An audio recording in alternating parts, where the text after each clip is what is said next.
Zee 24 तास एक पाऊल पुढे। गोव्यात ख्रिसमस पासून न्यू इयर पर्यंत धूम असते ती सेलिब्रेशनची आणि आकर्षण असतं ते सनबर्न पार्टीचं। या आशियातल्या सगळ्यात मोठ्या सनबर्न पार्टीला कांदोळी किनाऱ्यावर सुरुवात झाली आहे। 7 देशातले 125 आर्टिस्ट या पार्टीत परफॉर्म करणार आहेत। गोवा म्हणजे सेलिब्रेशनसाठी बेस्ट डेस्टिनेशन।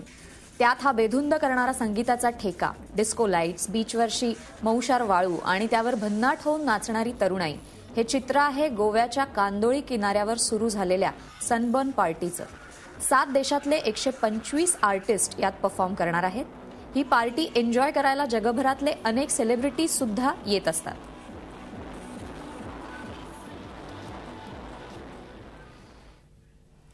सनबर्न पार्टी तर गोव्यामध्ये सुरू झालेली आहे, मात्र कादंबरी 31 समोर आलाय, त्यामुळे धूम धडाका सुरू आहे सगळीकडे।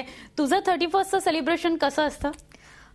यावर्षी 31 सेलिब्रेशनला माझं टॉम आणि जेरी या नाटकाचा प्रयोग आहे, त्यामुळे मला असं वाटतं की कामानेच 31 सेलिब्रेट होणार आहे। आणि मला असं वाटतं 2012 जाता जाता आपल्याला अनेक अंतर्मुख करणारे प्रश्न विचारून गेलाय, त्याची उत्तरं 2013 मध्ये लवकरात लवकर आपल्याला मिळतील अशी आशा करायला हरकत नाही। झी 24 तास एक पाऊल पुढे।